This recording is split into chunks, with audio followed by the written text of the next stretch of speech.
Good morning, আমি Moumita the Bong web তোমাদের চ্যানেলে স্বাগত। আজকে ব্লগটা এখান থেকে শুরু করছি। ঘুম থেকে এই জাস্ট উঠলাম, ওর বাবা মনে হয় উঠে গেছে, কিন্তু আমি এখনো উঠি নাই। দেখো আমাদের বাড়ির পেছন দিকটা, এই আম গাছটা আমার বাবা লাগিয়েছে। পেছনে যে আম গাছটা দেখতে পাচ্ছ, ঠিকঠাক দেখাতে পারছি নাকি জানি না। আর এই যে গাছটা দেখছে না, এটা পাম ফল গাছ।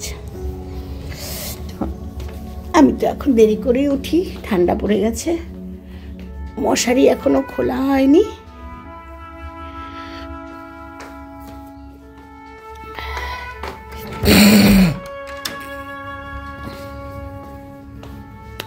উঠে গেছে, দরজা জানলা খুলে দিয়েছে। ও ছোট উঠে নাই এখনো।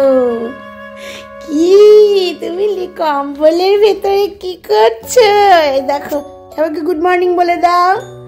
ওরে সোনা, ও বাবা, মাম্মা মাম্মা কোথায়, মাম্মা কোথায়, কোথায় মাম্মা কোথায়, কোথায়, গুড মর্নিং বলে দাও মা। এটা আমার জান পাখি, এই দেখো আমার জান পাখিকে। ও বাবা, তোমাদের গুড মর্নিং বলে দিল, দেখলে? আমার জান পাখি। ডাক্তার ওদের ছেড়ে দিতে বলেছিল, যখন আমার কেমো চলছিল ওকে বলেছিল ছেড়ে দাও। আমিও বাবাকে বলেছিলাম যে আমি যদি মরেও যাই তাও ওকে ছাড়বো না,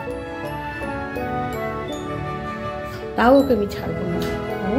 ওই দেখো বন্ধুরা, দেখো কি দুষ্টু দুষ্টু, তুমি কম্বলের মধ্যে ঘষাঘষি। এই দেখো দেখো, তুমি দেখো, সকালবেলা উঠে তার দুষ্টামি শুরু। এই যে দুষ্টামিগুলো করে আর আমি হাসি, আমার যে কতখানি উপকার হয় আমার শরীরের জন্য, সেটা একমাত্র ভগবানই জানবে। তো মুখ টুক ধুই, তারপরে বাকিটা তোমাদের দেখাবো। শান্তা এখনো আসেনি, বাসন রয়ে গেছে। এই দেখো বাসন রয়ে গেছে। আর ওর বাবা আমার জন্য ডিম সেদ্ধ করে রেখেছে। মাসি আসবে, বাবা মা, ওর বাবার অনেক কিছু হয়ে গেছে। এখানে কি, ও কালকে রাতে রুটি করেছিল, সেই রুটি পড়ে আছে একটু। এখন তো দাঁতটা আগে মাজি। ছোট বিস্কিট খাচ্ছে, ও সারছো না আমার, ও কমপ্লিট। তো চলো, আমরা সারাদিন কি কি করি। যেহেতু ঋষি নাই, সেহেতু কাজ অনেকই কমে গেছে আমাদের।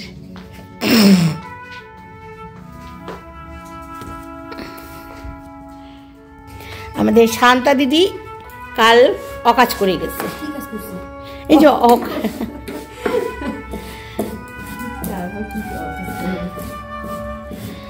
ঘুম থেকে উঠেই ছাদে এসছি, না দেখলে ভালো লাগে না। আর তোমাদের দাদা স্নান কমপ্লিট, পুজোর ফুল তুলছে। গাঁদা ফুল খুব হিসেব করে তোলে,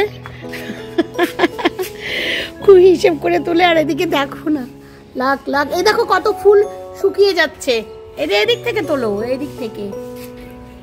তো আর কি, সকালবেলা আমাদের আগে পুজোর পাঠটা শেষ করে ফেলবো, তোমাদের দাদা বেরিয়ে যাবে, তো পরে আবার দেখাবো। মুড়ি আর চা, চায়ের মধ্যে মুড়ি নিব। কালকে রাত্রে একটা জিনিস ভাজা হয়েছিল, দেখো বন্ধুরা, এটা মালপোয়া। কিন্তু মালপোয়ার আকার দেখলে সবাই হাসবে।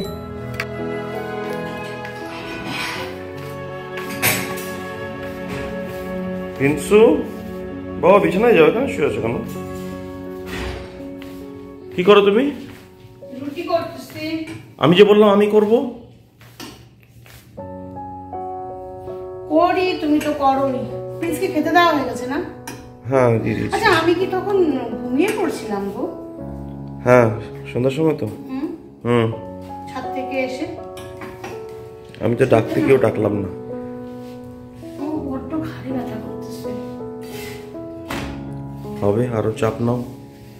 চাপ কিছুই নেই, আগুনের পাড়ে তো আসতেই দাও। কি দরকার করার তোমার? আমি তো বললামই করবো। আমরা তো সকালে এখন সকালে হলো রুটি,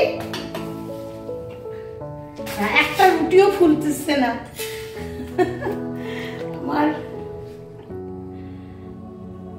আমার মতো রুটির অবস্থাগুলো, রুটিগুলো আমার মতো হচ্ছে। তুমি করবা? করো বাকিটা। আর কয়টা আছে? আমার না প্রচন্ড আমাকে দেখলো রুটি ফুলে গেল। না, সকাল থেকে শরীরটা খুব খারাপ লাগছে, ঘাড়ে ব্যথা করছে।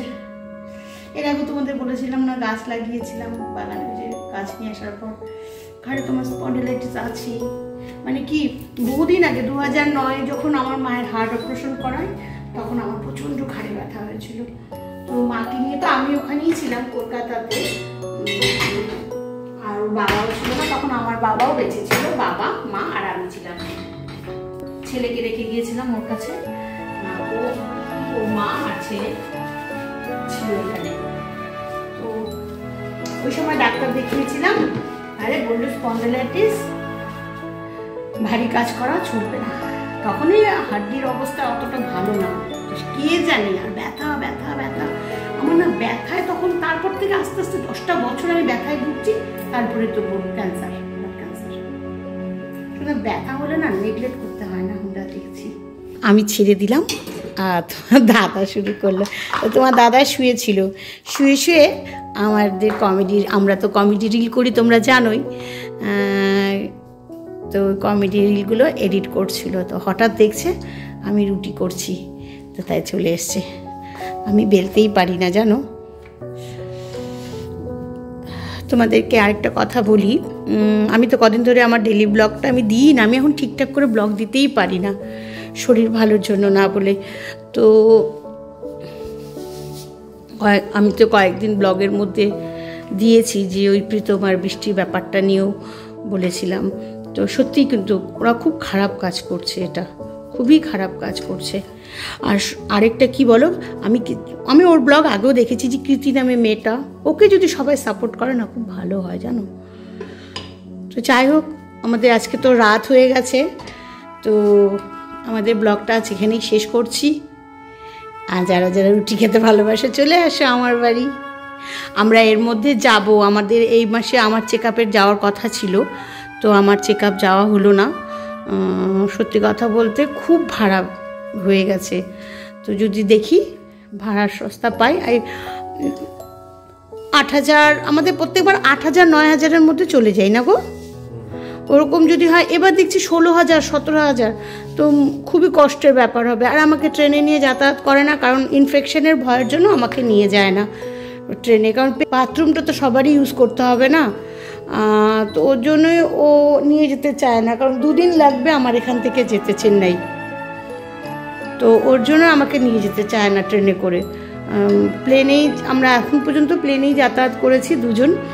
আর যখন দেখি সস্তা ওই চান্সে টিকিট কাটি। তো এর মধ্যে তো আমার প্রত্যেকবার দিনই ব্লাড টেস্ট হয়, তোমাদের দেখানো হয় না, বললাম না। আমি ওইভাবে দেখিয়ে সিম্পেথি অর্জন করতে পারলে এতদিন আমিও করতাম। তো আমার ব্লাড টেস্টটা হয়ে গেছে এই মাসে এখানে করার কথা ছিল না, তো তাও আমি এই মাসে এখানেই করলাম, কারণ এই মাসে আমার আর যাওয়া হচ্ছে না চেক আপে। তো আমি ডিসেম্বরটা পার করে জানুয়ারিতেই যাব। ওর বাবা ডাক্তারকে মেল করেছে, আমাদের একটা হোয়াটসঅ্যাপ নাম্বার দিয়ে দিয়েছে ডক্টর প্রভু, ওই হোয়াটসঅ্যাপে আমরা কথাবার্তা, প্রবলেম হলে ওখান থেকে অ্যাপয়েন্টমেন্ট সব কিছু আমরা ওখান থেকেই করি। আর ডক্টর বিমলাংশু দেও আমাকে হোয়াটসঅ্যাপ নাম্বার দিয়েছে। আমার কথা বলো না, ডাক্তার বিমলাংশু দেখে যা মাঝখানে আমি জ্বালিয়েছি, তোমাদেরকে এই গল্পটা আমি একদিন করব। তো আর কি, আমার ব্লগটা আজকে এখানেই শেষ করছি। গুড নাইট, টাটা, ভালো থাকবে, শুভরাত্রি।